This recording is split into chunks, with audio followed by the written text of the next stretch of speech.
잊을 수가 있어요. 그래서 우리 일반 기업 회계 기준에서는 보고식도 되고 계정식도 됩니다. 이런 얘기입니다. 재무상태표에는 누가 나타나요? 이제 시작했습니다.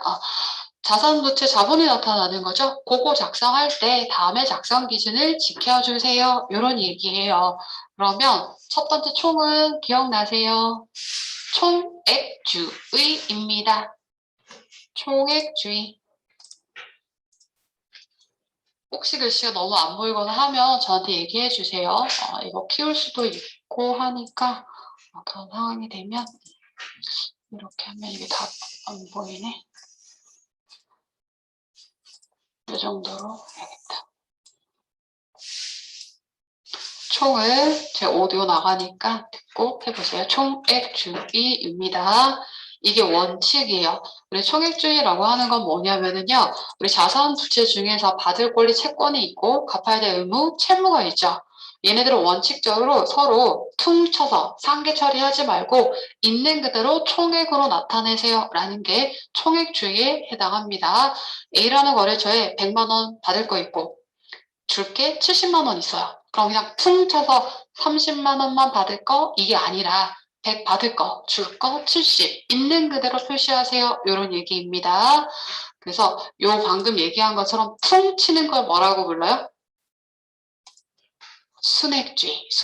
순액주의라고 부릅니다.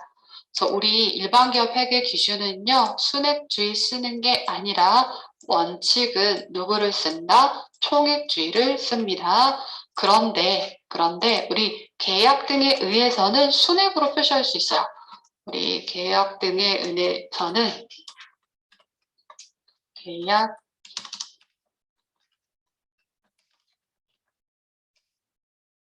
순액으로 할 수 있습니다. 뭐 간단하게 쓰세요. 원칙은 뭐다? 총액주의.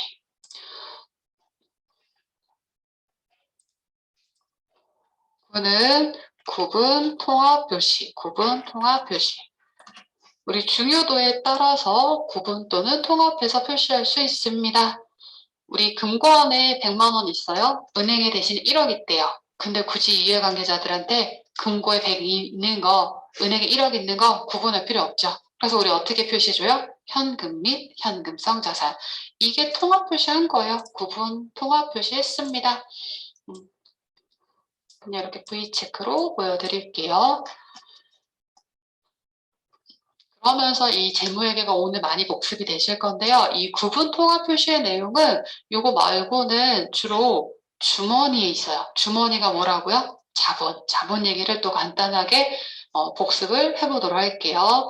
자, 자본 얘기하려면 무슨 얘기부터 해야 될까요? 주식 얘기를 해야 되죠.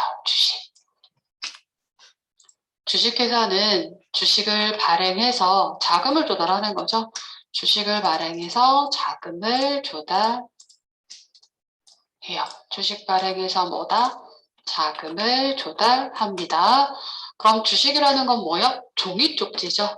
우리가 이 종이쪽지 겉면에 표시되어 있는 가액을 액면가액이라고 부릅니다.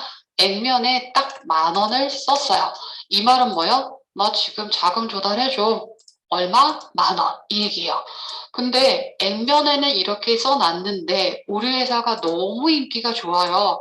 옛날에 BTS 때 기억나세요? 너무 엄청 몰려서. 그러면 10,000원을 써놨지만 사람들이 다 몰려. 그러면 우리는 얘를 20,000원 받을 수 있어요. 20,000원 받을 수 있습니다. 근데 우리 회사는 지금 자금을 조달하고 싶은데 회사가 인기가 없어. 우리 거 아무도 안 사줘. 그럼 10,000원을 찍어냈지만 8,000원밖에 못 받을 수도 있어요. 하지만 주식을 우리가 발행하면 무조건 뭐가 증가요? 주식 발행하면 자본금이 증가하죠. 이 자본금 무조건 얼마? 고정되어 있는 이 액면가액만큼이 자본금에 해당합니다. 자, 자본금은 무조건 얼마? 액면가액. 이거 꼭 기억하셔야 되는 거죠. 주식 발행하면 주식 발행한 액면가액을 자본금이라고 부릅니다. 그래서 이렇게 20,000원과 8,000원을 우리 뭐라고 부르는 거예요? 발행가액이죠. 이걸 발행가액이라고 부르지요. 발행가액이라고 부릅니다. 그럼 제가 자본을 쉽게 아까 뭐라고 얘기했어요? 주머니라고 얘기했죠. 그럼 주식 발행하면 자금 조달 받은 거 주머니에 다 넣어요. 만약에 요거부터 하고 갈게요. 여기 첫 번째 뭐가 들어가면 돼요? 자본금이 들어가면 돼요. 자본금. 그래서 너무너무 중요한 거 발행 주식수 곱하기 한 주당 누가 중요해요? 액면가액입니다. 자본금은 무조건 액면가액. 그럼 우리가 주식을 발행해요. 주주가 우리 주식을 많이 사줘야 되는 거죠. 그러려면 주주 입맛에 맞는 주식을 발행해야 돼요. 그 말은 뭐냐면 여러 가지 종류의 주식이 있다라는 얘기예요. 그래서 여러 가지 종류의 주식 중에서 상대적으로 표준이 되는 주식을 우리는 보통주라고 부릅니다. 특별한 얘기 없으면 보통주구나 생각하시면 돼요. 그래서 특정한 상황에 대해서 우선적 권한을 갖는 걸 우선주라고 부르는 거예요. 그럼 무슨 얘기냐면 니네 회사가 주식을 발행을 했는데 이때 발행한 주식의 자본금이 보통주를 발행한 건지 우선주를 발행한 건지 구분해서 표시해 주세요. 이 얘기예요. 그래서 이 얘기구나. 구분 통합 표시하고 있었잖아요. 대부분 자본 얘기입니다. 그 회사의 자본금이 보통주로 발행한 건지 우선주로 발행한 건지. 우리가 이 재무회계는 회계 때 물론 다 했던 거죠. 따로 복습을 같이 할 일이 없으니까 한 김에 쓸게요. 자, 우리 주주를 흔히 뭐라고 해요? 우리 회사 감나라 배나라 할 수 있는 자들이라고 얘기하죠. 그걸 뭐라고 얘기해요? 유식하게. 유식은 아니고 의결권이라고 하죠. 그럼 이때 의결권은 누구에게 있다? 보통주에게 있는 거예요. 의결권. 여러분들 칸 맞춰서 쓰세요. 의결권은 누구에게? 보통주. 우선주는 의결권이 없는 거예요. 특정 사항에 대해서 우선적 권한이 있는 거예요. 그래서 의결권이 있는 건 보통주입니다. 그렇게 기억하시면 돼요. 자, 구분 통합 표시 없어요. 자, 어쨌든 자 다시 돌아가서 주식 발행할게요. 우리 회사 액면에 얼마 찍었어요? 10,000원. 근데 인기가 너무 좋아서 20,000원을 받았대요. 자, 그럼 20,000원 받아서 주머니에 넣었겠죠? 주머니 얼마 들어있다? 20,000원. 그럼 주머니에 이름표 붙여야 돼요. 자본금은 얼마가 있어요? 무조건 액면가액이니까 10,000원이죠. 근데 주머니에 얼마가 더 있어요? 10,000원이 더 있어요. 자본거래에서 넉넉합니다. 자본잉여금. 그래서 그 밑에 자본잉여금이라고 쓰시면 되죠.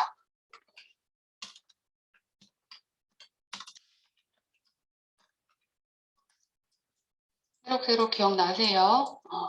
그래서 실제로 그 10,000원만큼을 뭐라고 회계 처리하는 거요? 주식을 발행했는데 액면을 초과해서 발행했습니다. 주식 발행 초과금이라고 했더랬죠. 주식 발행 초과금.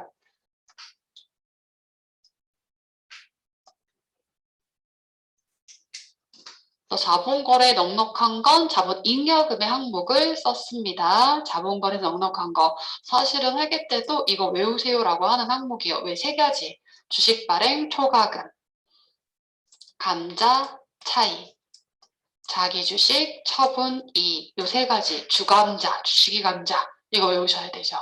그래서 얘는 특별히 안 써도 뭐다? 자본거래에서 넉넉한 거. 플러스의 개념이라고 쉽게 생각하시면 돼요. 자본거래에서 넉넉한 거.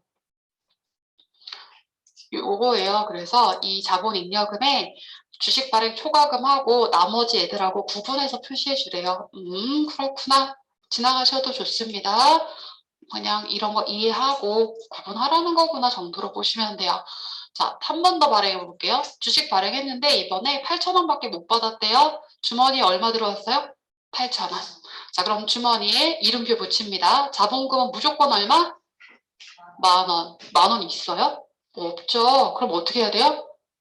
자본을 일시적으로 조정할 필요가 있는 거야. 그래서 밑에 자본 조정 항목입니다.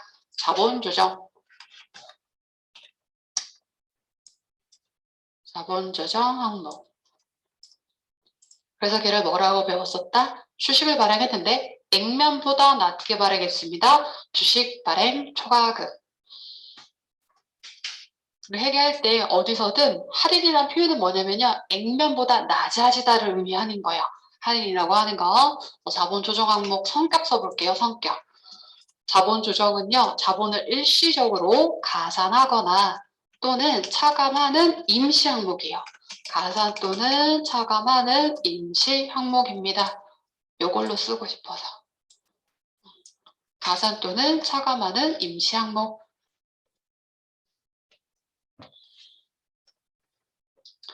제가 엄청 중요한 개념 하나를 다시 안 짚어드리고 갔는데 그거 한번 다시 짚어볼까요? 잠깐 이거 쓰셨으면 여기에서 수익이 왜 대변에 있어요? 오늘 이거 하다 수업이 끝나가지고 수익이 왜 대변에 있는 거예요? 왜 있을까요? 원리. 수익이 왜 대변에 있다? 자, 수익, 돈 벌면 다 어디에 넣어요? 주머니. 주머니는 뭐다? 자본이죠.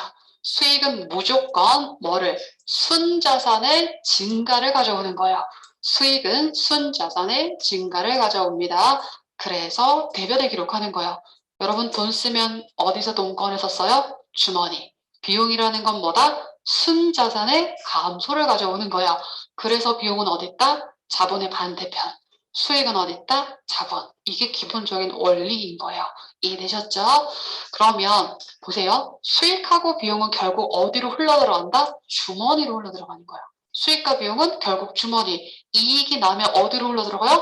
자본으로 흘러들어가겠죠. 그러니까 수익은 순자산 증가, 비용은 순자산 감소. 만약에 수익이 더 컸더라면 그 이익 남아서 자본을 플러스 시켰겠죠. 그래서 이익은 주머니로 들어갑니다. 너무 당연하지만 이 개념 꼭 챙기고 들어가세요. 그래서 수익과 비용이 어디로? 자본에 영향을 미치는 거예요. 그렇기 때문에 이게 거꾸로 갈 수 있어요? 없어요. 거꾸로 갈 수 없어요. 이 말은 뭐냐면 자본 거래에서는 수익과 비용 나타나지 않습니다요. 수익과 비용 등장 안 합니다. 자본에선 그런 거 없어요. 그래서 자본 거래에서 넉넉하다. 그러면 자본 잉여금을 쓰는 거고요. 자본 거래에서 부족하다. 그러면 자본 조정 항목인 거예요. 수익과 비용 나타나지 않습니다. 그거 꼭 기본적인 개념인데 기억하시면 돼요. 이렇게 하면 많은 것들이 정리되실 거예요. 그래서 거기 대응되는 항목들이 있잖아요. 주식 발행 초과금, 주식 할인 발행 차금, 감자 차이, 감자 차손, 자기 주식 처분이, 자기 주식 처분 손실. 얘네들 플러스 마이너스 임시잖아요. 그래서 뭐요? 우선 상계 처리하는 애들이었죠? 써볼까요? 우선 상계, 우선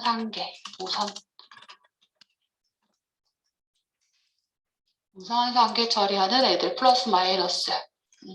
그래서 누가 먼저 있던지 없애주는 거였었죠. 그러니까 재무상태표 상에 요 방금 제가 노란 걸로 색깔 구분해 드릴게요. 아이고 노란 거라고 했는데 주식 할인 발행 차금, 그 다음에 감자차존, 자기 주식 처분 손실 세 가지. 위에 거 3개, 밑에 거 3개. 우선 상계 처리합니다. 재무상태표에 둘이 동시에 나타낼 수 없잖아요. 그러니까 먼저 있는 것부터 없애줘야 됩니다. 그렇게 이해하시면 되겠죠.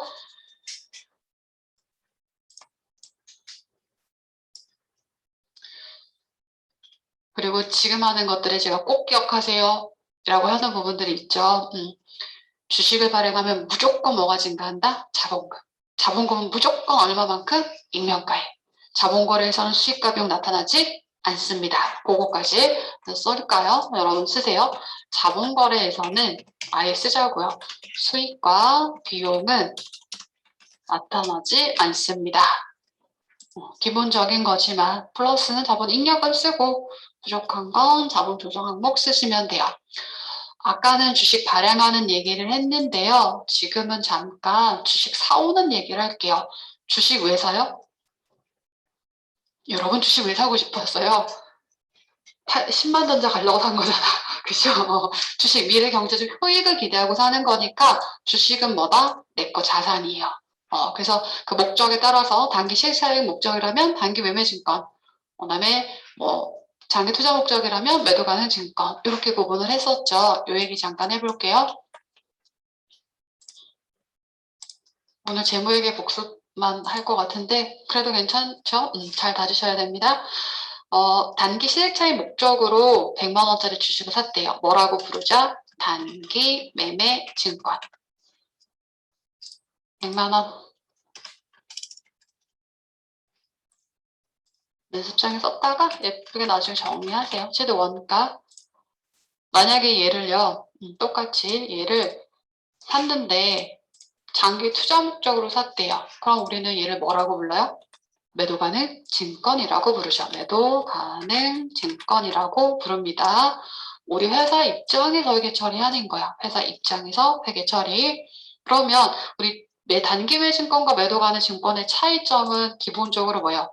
얘는 금방 처분할 거고 실현 바로 시키는 거고 매도 가능 증권은 뭐다? 오래오래 같이 있고자 하는 거죠. 장기 투자 목적이다. 요 얘기가 되는 거죠.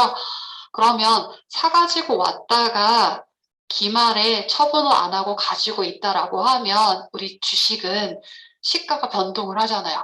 이해관계자에게 보고를 할 때 12월 31일에 무엇으로 보고해줘라? 공정가액으로 보고하세요. 공정가액으로 평가하세요. 라고 했었죠. 만약에 칸이 너무 좁네.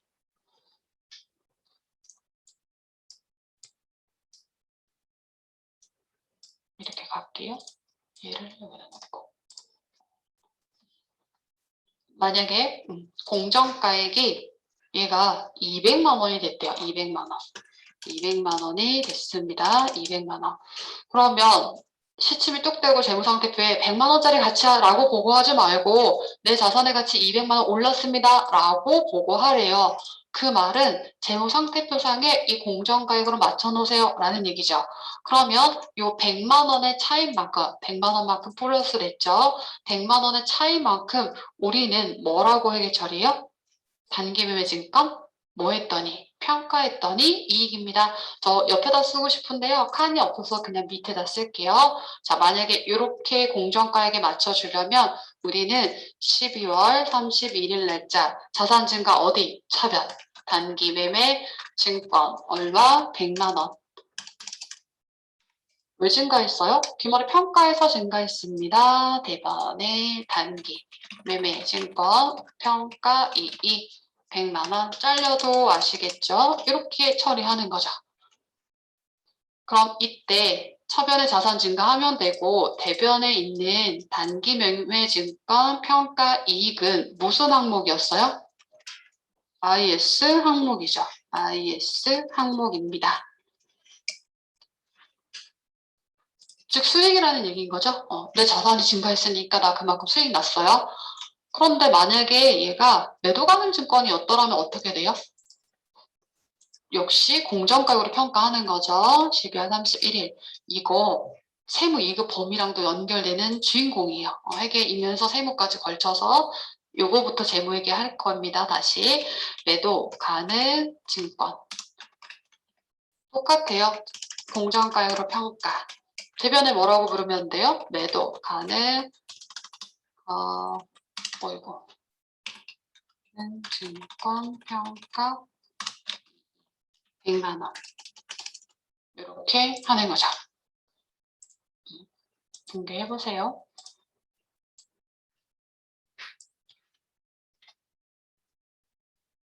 자, 근데 여러분, 우리 장기 투자 목적에 매도 가는 증권은 지금 100만 원 시가 오른 거 의미 있을까요? 내년에 또 뚝 떨어질 수 있잖아요. 이거 굳이 지금 잘난 척 하는 거 의미가 없더라고요. 손익계산서는 단기 경영 성과를 보고하는 거예요. 그러니 얘는 어떻게 하라. 아직 실현된 거 아니니까 얘는 단기 잘난 척 하지 마가 되는 거예요. 실현되지 않은 거. 근데 내 거 자산에 변화가 있던 건 맞잖아요. 그래서 어떻게 하자? 나만 조용히 주머니에 쏙 넣어두는 거예요. 그게 자본에 있는 항목. 그래서 얘는 어디에? 주머니에 넣어두세요. BS. 자본에 넣어두세요. 그 중에 그 이름이 뭐였다? 기타, 포괄, 손익, 누계액. 요거였었죠. 친하기 싫었던 게예요. 주머니에 넣어놨다가 나중에 실현되면 그때 꺼내두는 거예요.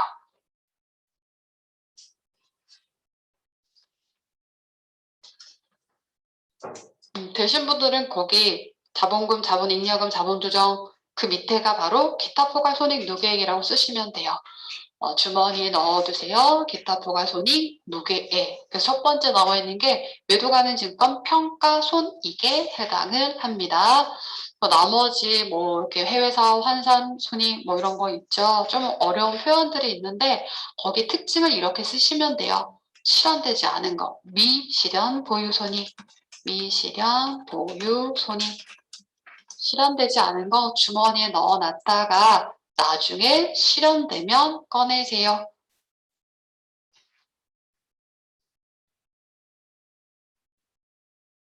단기매매 증권과 매도가는 증권 비교해서 다시 찝어드릴게요.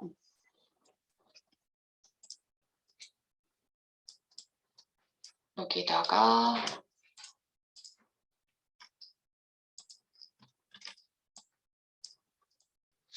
넣었어요.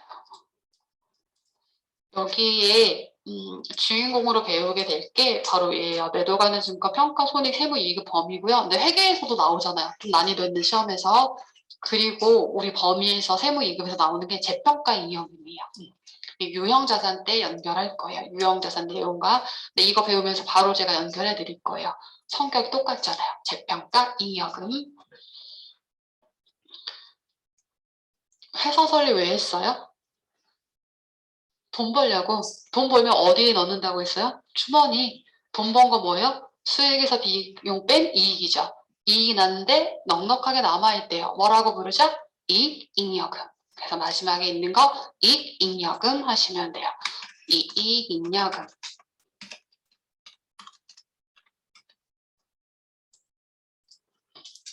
그래서 이 개념을 자꾸 연결하면서 외워가시는 거예요. 그냥 무조건 달달 외우셔도 물론 돼요. 자꾸 연결성을 가지고 하면 조금 더 잘 외워지시고 개념도 생기시겠죠. 여러분, 돈 벌면 뭐예요? 써요? 그쵸? 근데 초등학교 때 뭐라고 배웠어요? 저금하라고 배웠잖아요. 그 얘기예요. 사실 이제 이거 자본할 때 이런 얘기를 하는데 저는 이제 뭐 쓴다 이러면 부가가치세, 소비세입니다. 뭐 이런 얘기를 연결하는데 어떤 학생이 그랬어요. 돈 벌면 뭐예요? 빚 갚아야 돼요. 현실이죠. 근데 초등학교 돌아가서 돈 벌면 뭐 해야 된다? 저금해야 돼요. 근데 회사도 마찬가지예요. 회사도 돈 벌면 뭐 해야 된다? 저금해야 돼요. 근데 여러분들이 주주라면 저금하는 거 좋아요? 나한테 배당해주길 원하죠. 아무도 저금 안 해요. 그래서 상법에서 규정을 해놨어요. 그래서 법정적립금 3법 규정에 따라 자본금의 2분의 1에 달할 때까지 현금 매 결산시마다 현금 배당의 몇? 10분의 1, 10%만큼을 적립하세요. 걔가 바로 누구였다? 이익준비금, 이익준비금. 여기 있었죠. 법정 적립금. 그래서 여러분들이 회계 때도 문제 중에서 무슨 적립금 이러면 저금을 생각하는 거예요. 저금은 언제 하는 거다? 돈 벌면. 어디에 있다? 이익잉여금. 그래서 자본잉여금과 이익잉여금 헷갈리시는 분들이 있는데 물론 주감자를 외워도 좋고 무슨 적립금이라고 하면 대부분 뭐다? 돈 벌어서 저금 이런 식으로 연결을 하시면 되겠죠. 그래서 이건 또 결산 문제에서 등장하기 때문에 그때 또 제가 언급해 드릴 거고 차츰차츰 교재 가지고 복습해 가시다 보면 회계 때과 연결되실 거예요. 재무회계 문제는요. 회계 때 거랑 거의 똑같아요. 회계 때 한두 문제가 난이도가 높은 것 뿐입니다. 그래서 복습 잘 해주시면 돼요. 자본 많이 했죠. 근데 오늘도 자본 내용 많이 다뤘습니다. 이 내용은 뒤에서 또 연결할게요. 주머니 사정 끝. 자, 그러면 여기까지 했네요. 이거 지우고. 자, 유는 뭘까요? 유동성 배열법, 유동성 배열법. 유동성은 뭐였어요? 쉽게 표현하세요. 현금화하기 쉬운 성질. 현금화 쉬운. 쓰다 말게요. 쉬운 성질. 그러면 우리 일반 기업 회계 기준에서는요, 유동성이 어떤 거부터? 큰 거부터. 유동성이 큰 거부터. 저 이렇게 써도 돼요. 클 대자를 쓰고 싶었어요. 우리 KIFRS는 큰 거부터 해도 되고 작은 거부터 해도 돼요. 근데 일반 기업 회계 기준은 큰 거부터 하세요. 그래서 제일 먼저 있는 게 누구다? 현금 및 현금성 자산이 제일 먼저 있겠죠. 자, 메꿔볼게요. 여기 제일 앞에 누가 오면 돼요? 시간이 엄청 많으면 여러분 다 써보려고 할 거예요. 근데 그냥 같이 할게요. 유동자산.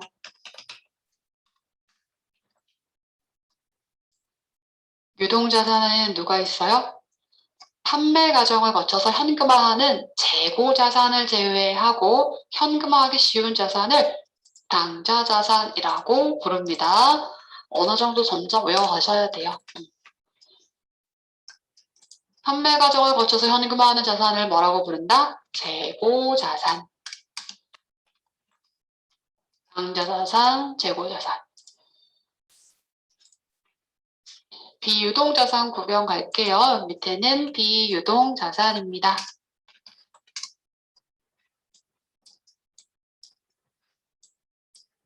비유동 자산에는 누가 있냐면 투자 자산. 칸이 좀 좁지만 유형 자산. 저는 줄일게요. 여러분들은 쓰세요. 그리고 물리적 실체가 없는 거 무형 자산.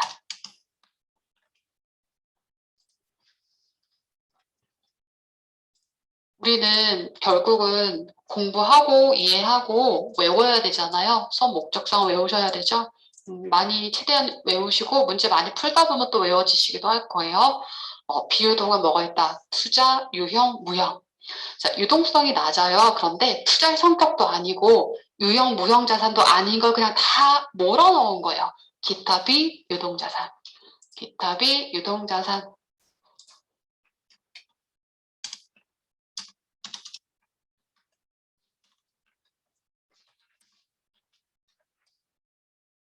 오른쪽에 메꾸세요. 유동부채, 비유동부채.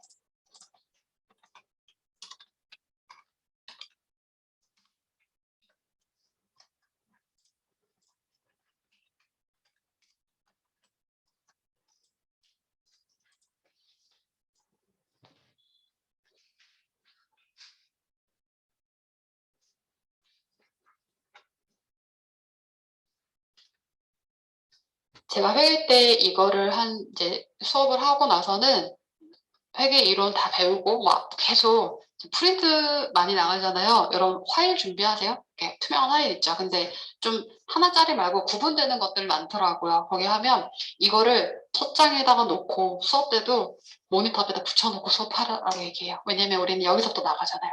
스스로 어디에 있는지 어떤 개념인지 틀을 세워가는 거예요. 많이 보세요. 많이 보고 연결을 하시면 됩니다. 자, 올라갈게요. 유동성 배열법. 이 기준이 뭐라는 거예요? 1년 기준입니다. 1년 기준. 1년 기준. 그러면 이제 돌아와서 얘기할 수 있는 거예요. 이렇게 1년 이내에 현금화하기 쉬운 자산을 무슨 자산? 유동자산. 현금화하는데 1년 넘어가는 거 비유동자산. 1년 이내에 갚아야 되는 부채, 유동부채. 상환기간이 1년이 넘어가면 비유동부채. 그래서 우리가 유동의 구분은 뭐예요? 1년 또는 앞에 단기 또는 장기 이렇게 해서 우리가 유동을 구분을 하는 거죠. 단기, 장기, 1년 이렇게 연결을 하시면 돼요. 그럼 여러분 여기 보세요. 왜 재고자산이 유동자산에 있을까요? 유동에는 당좌와 재고라는 건 외워야 되는 건데 재고자산이 왜 유동에 있을까요? 재고자산이 뭔데요? 요거 판매 목적으로 보유한 자산은 재고자산이잖아요. 우리 회사가 이거 팔아서 돈 버는 회사예요. 근데 얘가 유동성이 떨어진다면 이거 팔아서 현금화하는데 1년 넘게 걸린다는 얘기는 사업 안 하겠습니다인 거죠. 당연히 1년 이내에 팔아서 현금화 시켜야 돼요. 그러니 재고자산이 유동이구나. 그런 식으로 연결해 가세요. 그래서 재고자산을 제외하고 직간접적으로 현금화하기 쉬운 자산을 당좌자산이라고 부릅니다. 그럼 비유동 자산은 투자자산도 있을 거고요. 영업활동의 사용 목적의 자산을 유형 또는 실체가 없으면 무형이죠. 여러분 너무 당연하지만 한번 써볼까요? 여기다가 재고자산의 목적이 뭐라고요? 판매. 유형과 무형 자산의 목적이 뭐예요? 영업활동의 사용.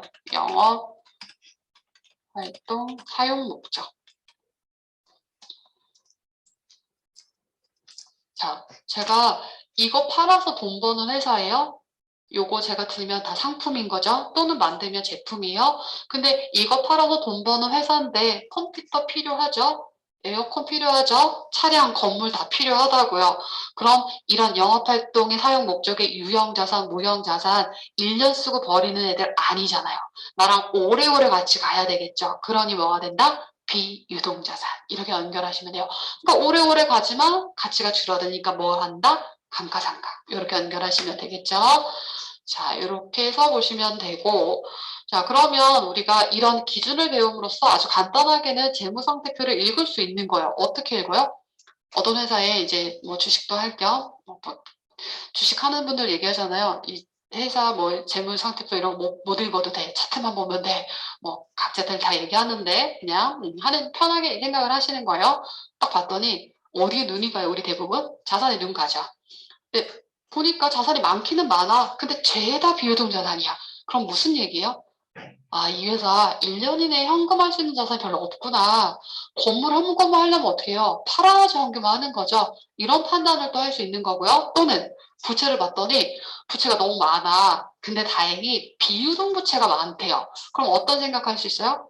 부채가 많긴 하지만 내년 당장 갚지는 않아도 되는구나. 이런 생각할 수 있겠죠. 근데 또는 유동 부채가 많다면 어떤 판단이 들어요?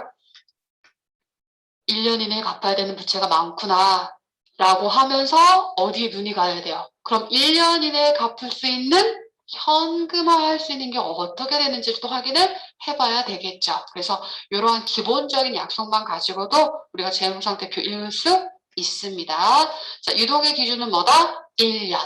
자, 그런데 단, 이제 단이 들어가요. 그런데 단. 우리가 1년을 초과하더라도, 1년을 초과하더라도 그 기간이 정상 영업 주기라면 그때는 유동으로 표시할 수 있습니다. 유동으로 구분할 수 있습니다.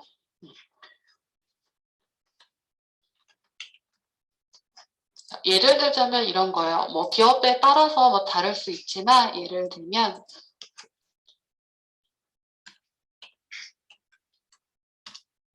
이렇게 쓰고 싶었어요. 우리 조선업, 배 만드는 조선업. 규모에 따라 차이는 있을 수 있는데 만약에 우리가 배를 만드는데 뭐 호화 유람선이에요. 뭐 3년, 5년이 걸린대요. 그럼 자재대금도 굉장히 비싸겠죠. 다 외상으로 매입을 해요. 그럼 이 외상대금 언제 갚을 수 있어요? 배 다 만들어서 팔아서 돈 벌어야지 갚을 수 있죠. 그럼 얘네들 3년 있다 갚는데 이 회사 언제 돈 받아요? 다 만들어서 팔아야지 돈 받죠. 그럼 받을 권리도 다 뭐 3년, 4년 다 1년 넘어가는 거예요. 그럼 이 회사는 죄다 비유동 자산, 죄다 비유동 부채죠. 하지만 그게 뭐다? 이 회사의 정상적인 영업 사이클이라는 얘기예요. 그러면 어떻게 표시할 수 있다? 유동으로 할 수 있습니다. 이런 얘기가 됩니다. 자, 근데 문제가 있잖아요. 아니, 우리는 1년 기준으로 약속 다 해놨는데 갑자기 얘네들 1년 넘어가는데 유동을 하면 오해할 수가 있겠죠. 그럼 그때 어떻게 알아? 오랜만에 해볼까요? 재무제표 몇 개? 제 손 보세요. 5개. 누구? 재무상태표, 손익계산서, 그리고 현금 흐름표, 그리고 자본 변동표, 그리고 마지막에 누가 있어요? 주석. 4개 여기 보고서에 담지 못하는 거 주석에 공시하세요. 주석에다가 공시하는 거예요. 이런 내용들을 주석에 공시. 그래서 결론은 어떻게 되냐면 1년 기준, 유동, 비유동, 단기, 장기, 그리고 정상 영업 주기 이렇게 하시면 돼요. 그래서 연결을 하십니다. 힘드신 것 같아서 제가 잠깐 도와드렸어요. 힘을 내세요. 잉은 잉여금의 구분 표시. 잉여금. 자, 잉여금 언제 아까 봤죠? 어디에 있어요? 자본잉여금이 있었죠. 자본잉여금. 이거 뭐 안 써도 돼요. 밑에 있잖아요. 뭐 귀찮게 안 써도 돼. 잉여금 여기 있잖아요. 자본잉여금과 이익잉여금이요. 잉여금이라고 하는 자체가 뭐예요? 넉넉한 거죠.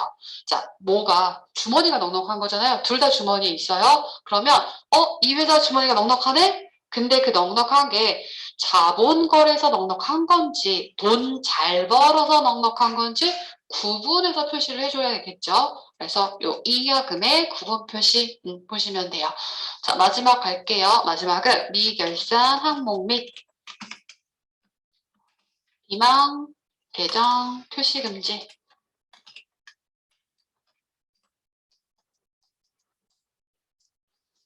이거는 뭐 굳이 요 표현 자체를 외우실 필요는 없고 이해하시면 돼요. 미결산 항목 및 비망 계정 표시하지 마세요. 어디다가? 재무상태표에다가 나타나지 마세요. 기말에 우리가 결산을 하지 않는 항목이나 또는 비망 계정 요거로 이해하시는 게 더 쉬워요. 비망이라는 표현이 뭐냐면 아닐 망, 잊은 망. 우리가 어떠한 거래 사실을 잊지 않기 위해서 해결 처리했던 게 있어요. 그런 것들 재무상태표에 나타나지 마. 없애줘. 라는 얘기예요. 뭐가 기억나세요? 제가 숨 돌리고 온 거예요. 자, 뭐가 기억나세요? 해볼까요? 사장님이 쓰고 왔어. 30만 원만. 그럼 우리 뭐예요? 왜요? 라고 물어봐요? 아니죠. 그냥 일단 30만 원 줘야 되죠. 그 다음에 어떻게 해야 돼요? 회계상 거래니까 회계 처리해야 되죠. 왜? 회계상 거래라고 하는 거는 재무상태 변화가 와야 되고 금액으로 측정할 수 있으면 우리는 회계상 거래예요. 그럼 우리는 어떻게 회계 처리해야 돼요? 확실한 건 현금 가지고 갔죠. 현금 30만 원을 가지고 갔습니다. 그럼 차변에 뭐라고 처리할 거예요? 그렇죠. 확정되지 않은 돈이 나갔을 때 우리는 뭐라고 처리한다? 가지급금이라고 처리를 하는 거죠. 확정되지 않은 돈이 나갔을 때 가지급금이라고 부릅니다. 확정되지 않은 돈이 나갔을 때 어디다 쓰고 왔는지 아직 모르잖아요. 확정되지 않았으니까 우리는 가지급금이라고 부릅니다. 그러면 여기서 중요한 개념은 뭐냐면 여러분 가지급금 무슨 항목이에요? 우리 좀 더 이제 명확해집시다. 복습 잘 해보세요. 가지급금 어디 있어요? 차변에. 그게 힌트잖아요. 자, 이게 회계 원리예요. 어떤 거냐면 이게 회계상 거래예요. 현금이 나갔으니까 이건 회계 처리하긴 해야 돼. 근데 어디다 썼는지 아직 몰라. 그러니까 가짜 자산을 만들어 놓은 거예요. 그럼 재무상태표에는 변화가 없겠죠. 그래서 가지급금이 뭐다? 자산이요. 거래 판료소 배웠죠. 우리 기초 때. 그거 잘 생각하시면 돼요. 차변에 오는 항목 자산. 대표이사가 현금 가지고 나갔다고 해서 비용 처리할 수 없죠. 왜? 비용 배웠어요. 수익을 얻기 위해서 지출한 것만 비용이라고요. 그러니 이렇게 가지급금이라고 처리합니다. 그래서 이거 대표이사가 유용했습니다라고 하면 다 가지급금 처리하는 거 세무이급에 되게 자주 나와요. 대표이사가 썼습니다. 상무가 썼습니다. 그렇게 하면 다 가지급금 처리하시는데 우리 회계 때 주로 뭐가 더 자주 나왔어요? 확정되지 않은 돈 나갔을 때 출장 경비. 기억나시죠? 출장 가면 얼마 쓰고 올지 모르잖아요. 그럼 그때 가지급금 처리했었죠. 근데 이거 세무에서도 자주 나오니까 써두셔도 돼요. 출장 경비라고. 그럼 출장에서 돌아오면 그때 가서 뭐라고 처리하시면 돼요? 여비 교통비. 그래서 대변에 자산 감소를 시키시면 되는 거죠. 이렇게 하시면 되는 거죠. 두루두루 막 복습이 많이 되고 있어요. 이 여비교통비는 시내교통비뿐만 아니라 언제 쓴다? 출장 경비예요. 요것도 챙기세요. 출장 경비. 여러분 출장 가면 교통비 들고요. 출장 가서 밥 먹을 수 있죠. 숙박할 수 있죠. 구분하지 않아요. 죄다 다 여비교통비라고 해요. 그런데 단 하나. 거래처랑 밥을 같이 먹었다. 거래처 선물 사가지고 갔다. 그럼 무조건 그때 뭐라고 한다? 접대비. 왜냐하면 똑같은 비용이긴 하지만 뭐가? 세법에서 접대비 한도가 있잖아요. 그렇기 때문에 거래처에 돈 나간 거랑은 구분을 해주는 겁니다. 기억하세요. 출장 경비 죄다 여비교통비. 단 뭐만 제외하고 접대비. 그런 것도 다 담아볼게요. 단 접대 관련은 제외. 접대비라고 할게요. 그냥.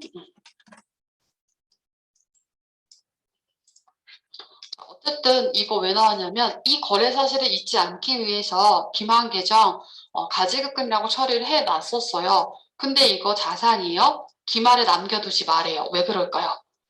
확정되지 않은 돈이 나간 건데도 남겨둬도 된다라고 하면 무슨 문제가 생겨요?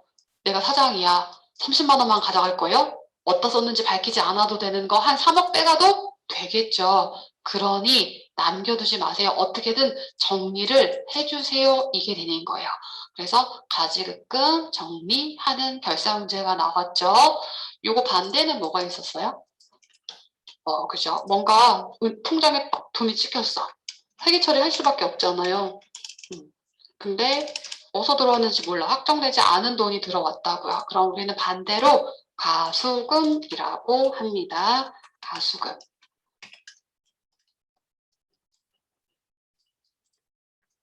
가수금은 보통은 이제 정리를 해주죠. 나중에 정리하면 우리 문제 유형상은 대부분 누가 나오냐면 알고 보니까 얘가 계약금이었습니다. 뭐 이런 걸로 나오죠. 자주. 써볼까요? 알고 보니 그때 보통 예금에 돈 들어온 거 계약금이었대요. 뭐라고 불러요? 복습, 선수금이라고 부르죠. 선수금 뭐 등등등 계약금을 먼저 받았습니다. 선수금, 계약금 받았을 때 아이고 이걸 원하는 게 아닌데 그러면서 여러분 이렇게 헷갈리시는 분들은 이렇게 생각하세요. 뭔가 확정되지 않은 돈이 나갔을 때는 자산인 거예요. 뭔가 확정되지 않은 돈을 받은 건 부채예요. 뭔가 보세요. 지금도 받았다. 여기 보통예금 저 오타 있어요. 가수금이죠. 계약금 받았다도 선수금 부채죠. 급여 지급할 때 여러분들 급여에서 세금 떼놓죠. 미리 받은 돈 예수금도 부채죠. 뭔가 다 받은 거는 부채입니다. 근데 확정되지 않은 게 나간 거는 가지급금은 자산. 계약금 지급했습니다. 뭐라고 해요? 선급금 다 자산. 이게 너무 헷갈리시는 분들은 쉽게 그렇게 연결하시면 돼요. 뭔가 받은 건 부채. 뭔가 나간 건 자산. 이렇게 연결하세요. 그래서 요거 결선 문제에 나오고요. 그리고 여기 써보시면 뭐 가지급금, 가수금 따로 안 쓰고 플러스 이제 3개인 거죠. 누구? 현금, 가부죠. 현금이 일시적으로 과하거나 부족하면 현금, 가부죠. 그래서 기말에 있더라면 기말에 이게 반드시 없애줬어야 됐죠. 기말에 없애줄 때는 어떻게 없앴어요? 무조건 남아있으면 없애줘야 돼요. 영업의 손익으로 처리했죠. 기억나세요? 잡손실 또는 잡이익이라고 처리를 했습니다.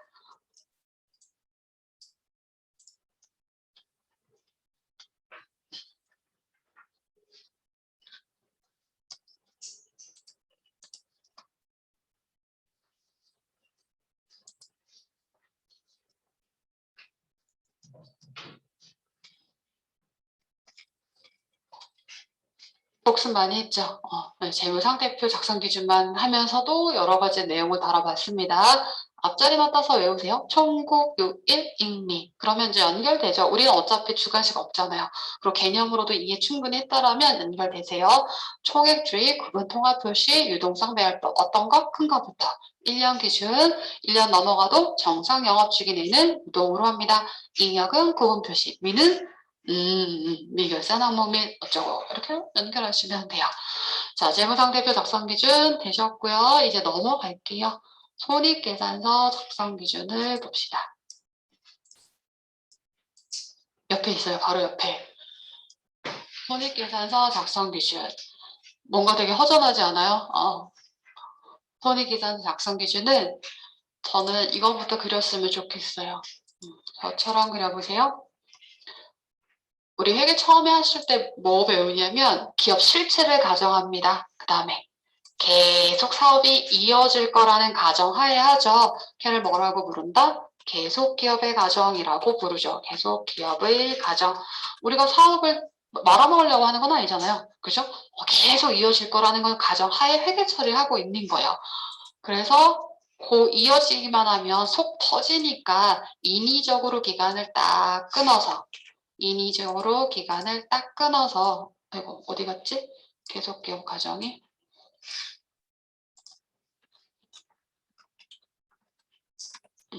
요 기간, 회계기간이라고 부르는 요 기간에 경영성과를 우리가 파악을 하는 거죠. 인위적으로 끊어서. 그래서 우리가 원하는 건 뭐냐면요.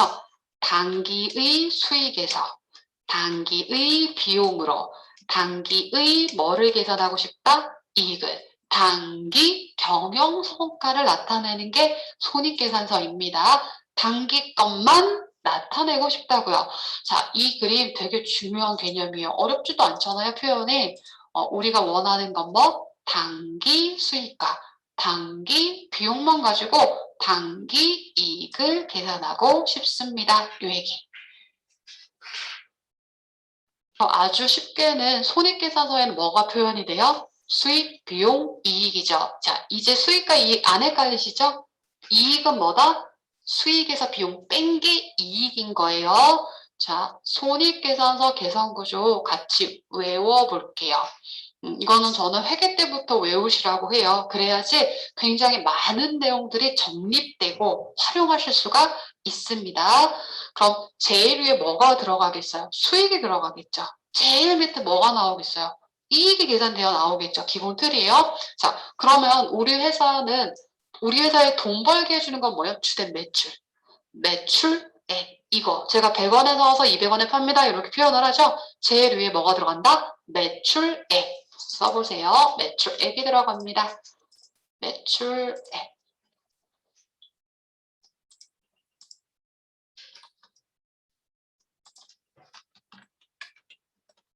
매출 거저 생기나요? 매출을 올리기 위해서 들어가는 원가, 매출 원가를 빼주는 거죠. 매출 원가를 뺍니다.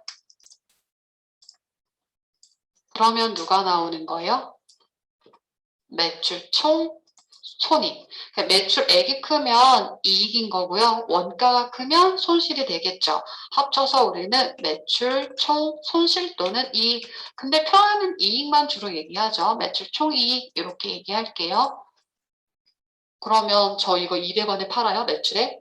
얼마에 사왔어요? 100원 매출 원가. 매출 총이익 얼마요? 100원. 근데 이것만 들어가요? 종업원들 고용하면 급여. 사무실도 하나 빌리면 임차료, 각종의 판매와 관리비 등이 들어가겠죠. 걔를 빼주는 거예요. 판관비를 뺍니다. 판매비와 관리비, 판매비와 관리비를 빼요. 그러면 이게 영업이에요. 여기까지가 영업인 거예요. 뭐가 나온다? 영업손익이 나옵니다. 여기까지가 영업이에요. 영업손익. 근데 만약에 판관비가 너무 많으면 손실 나옵니다. 그래서 영업, 손실 또는 이익. 좋은 것만 얘기할게요. 영업이익. 그래서 우선 여기까지 하시고요. 10분 쉬었다가 정리할게요. 좀 쉬세요. 월요일이라 힘드셨던 것 같아요.